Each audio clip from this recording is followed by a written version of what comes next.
Hello, and welcome to some connections in Deltarune that you may not have noticed.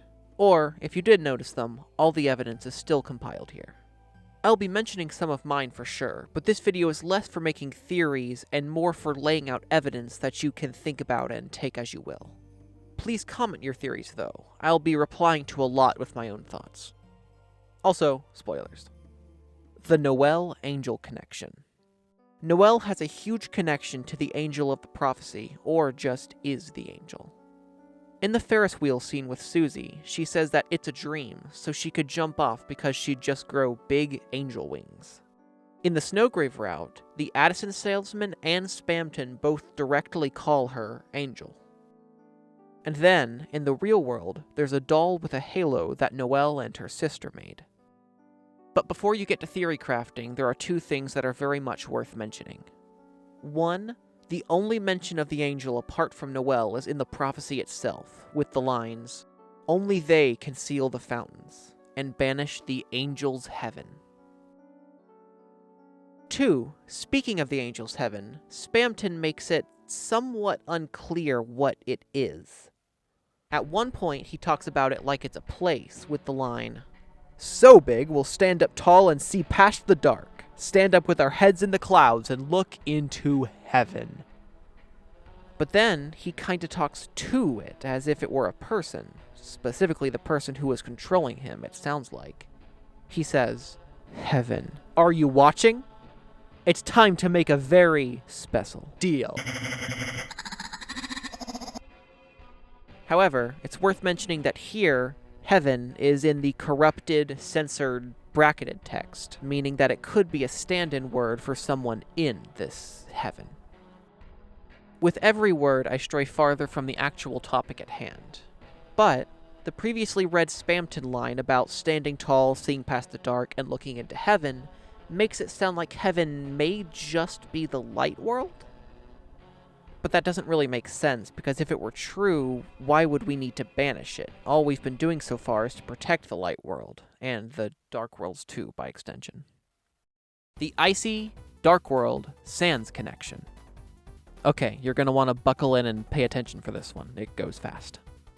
The warrior, or the muscly blue guy who looks exactly like Icy for some reason, says the line, "I, the warrior, shall show it the wizard's fist."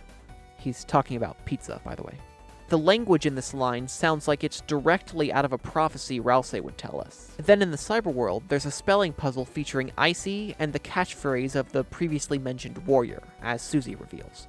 That catchphrase is almost exactly the same keyboard smash as the one word in the Monster Kids word search Sans gives you in Undertale. Plus, on that puzzle and ones like it in Cyberworld, pressing A has a low chance to use Sans voice instead of the normal text-to-speech one. The Ralsei player connection. There's a lot going on here, but this topic and similar ones have been covered to death, so I'll make it quick. Ralsei is the only character in Deltarune to directly tell you to press buttons on your keyboard. Except for Spamton. But the whole press F1 for help thing can easily be written off as a joke and or reference to actual computer programs.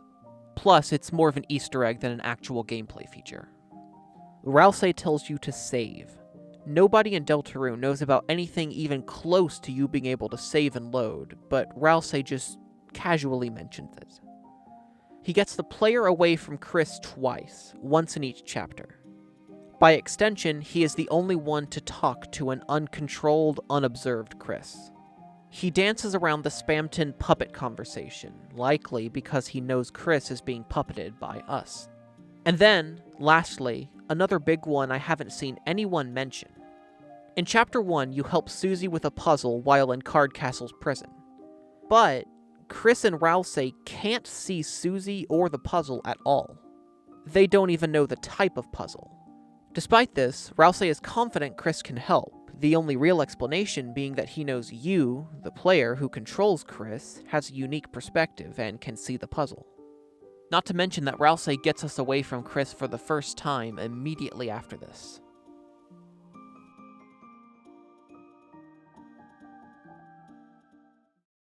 The egg-quiche connection. In a previous video, I already suggested that the eggs in Sans store in Chapter 2 are duplicates of the egg you put in Asgore's fridge in Chapter 1. And now, I'm back at it again with this specific basket of eggs. Interacting with it, it says, "Loose eggs, $1. It's too much responsibility for an egg." This second line is kind of weird and completely out of place until you think back to Undertale. In a secret room in Waterfall, under a bench, you can find the abandoned quiche and an echo flower, saying, "I just wasn't ready for the responsibility." Checking the info on the quiche, it's described as a psychologically damaged spinach egg pie. Despite what I thought until researching this video, it's probably not Sans speaking, since the echo flower's line uses a capital I, which we know Sans does not do. Except in the Judgment Hall, but that's a special occasion. The Berdly Divergence Connection. This one's more of an excuse to talk about something interesting and its implications, but it's still related to Berdly. In the hospital lobby in Chapter 1, you could interact with the toy in the bottom left corner of the room. It says, "It's one of those sliding bead toys that naturally spawns inside doctors' offices. The beads march grimly along their set path." So then, the beads seem to be an analogy for the linear, choice non-mattering nature of Deltarune. Our set path, no matter how we approach the journey, and the bead set path. It all checks out. However, checking the bead toy in Chapter 2's Snowgrave route, the route in which you seem to get Berdly out of the picture, it says, "One of the blue beads is broken and torn off." To me, this indicates that taking the Snowgrave route disturbs the set path you're supposed to take. And, what's more, taking similar paths, if possible, in future chapters will probably disrupt the timeline more and more. The Neo Everything Connection. I have no idea what this means, but the word Neo seems to be everywhere. Mettaton Neo in Undertale, Spamton Neo. In a voice line, Jevil calls his big attack the true and Neo Chaos. Then, Queen calls the fountains she wants Noelle to create Neo Dark Fountains. Do with this what you will. The Lancer-Queen Connection. Yeah, they look the same and she's presumably his mom. But I want to talk about something much more obscure. In the Closet Dark World, the one where Lancer's from, there's only one real piece of modern technology, Lancer's MP3 player. It's my theory, or probably it's closer to a headcanon, that the Queen left it as a gift for baby Lancer, splat noises included, before she left to rule Cyberworld. This one's not a connection, just a question. Whenever we close Dark Worlds, the Lightners wake up, and the Darkners return to just being whatever object they correspond to. But what happens to Ralsei? How does he get back to Castletown?